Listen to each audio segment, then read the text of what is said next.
Corona virus महामारी के बीच सबकी निगाहें अमेरिका की एस्ट्राजेनेका कंपनी पर टिकी हुई हैं। माना जा रहा है कि कंपनी जल्द ही कोरोना वायरस की वैक्सीन को तैयार कर लेगी, लेकिन फिलहाल ऐसा होता नजर नहीं आ रहा है। एस्ट्राजेनेका ने अपने अंतिम चरण के वैक्सीन ट्रायल पर रोक लगा दी है। कंपनी की तरफ से बयान जारी कर कहा गया है कि परीक्षण के दौरान एक व्यक्ति बीमार पड़ गया, जिसके बाद हमने परीक्षण पर रोक लगाने का फैसला किया है।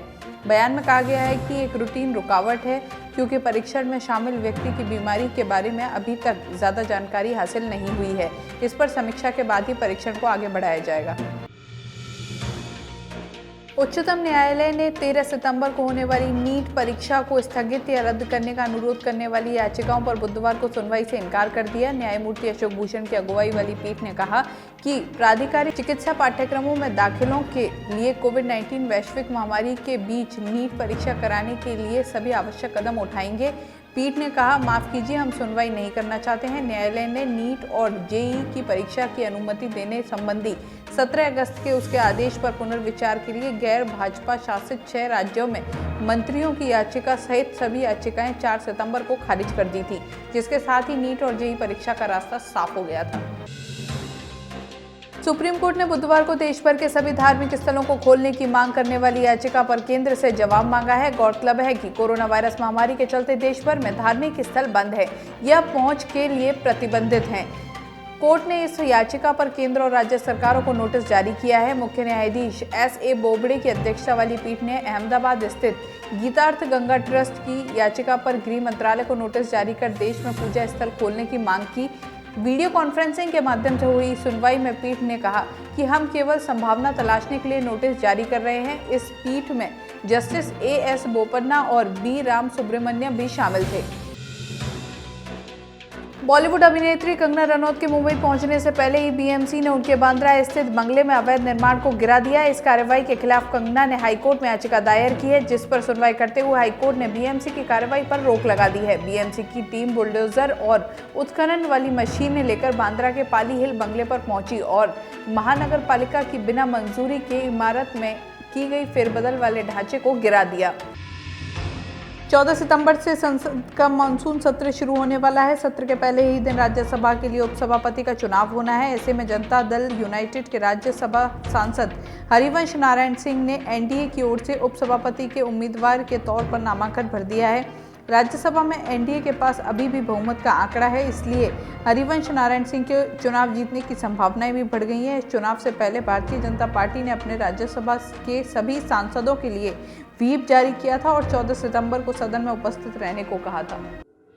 प्रतापगढ़ जिले के सुहागपुरा थाना क्षेत्र में कार एवं ट्रोले की टक्कर में एक पुलिस अधिकारी सहित 4 लोगों की मौत हो गई। हादसा NH 113 प्रतापगढ़ बांसवाड़ा मार्ग पर पाडलिया गांव के पास हुआ है। इस दुर्घटना में 4 लोगों की मौत हो गई, जिसमें से एक बांसवाड़ा के CI अखिलेश सिंह भी थे। हादसे के बाद ट्रोला चालक मौके से फरार हो गया। इस सड़क दुर्घटना में कार पूरी तरह से क्षतिग्रस्त हो गई। घटना की सूचना पर सुहागपुरा SHO हिम्मत सिंह भी मौके पर पहुंचे। राजधानी जयपुर के मुहाना थाना इलाके से बड़ी खबर आई है। यहां पर कृष्णा नगर में एक निर्माणाधीन मंजिल की छत डालते समय हादसा हो गया। छत भरभरा कर नीचे गिर गई। तीसरी मंजिल की छत दूसरे मंजिल की छत पर गिर गई, जिससे नीचे की छतें भी भरभरा कर गिर पड़ी।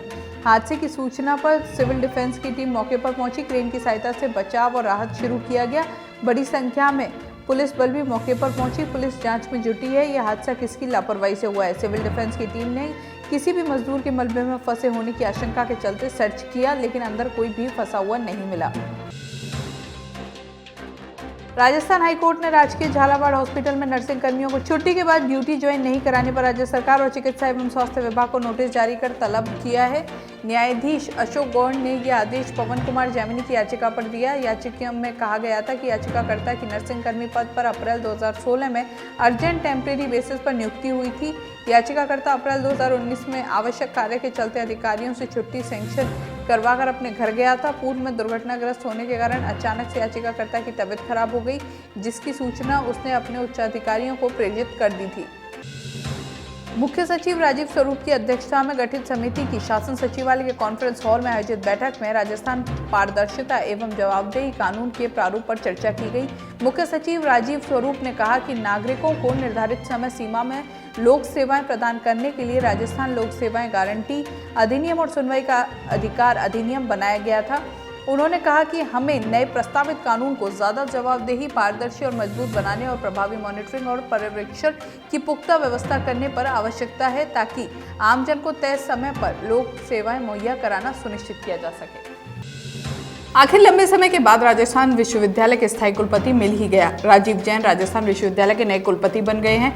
राज्यपाल कलराज मिश्र ने फाइल को मंजूरी दे दी है। इसके अलावा सीकर के शेखावटी विश्वविद्यालय में भागीरथ सिंह को नया कुलपति नियुक्त किया गया है।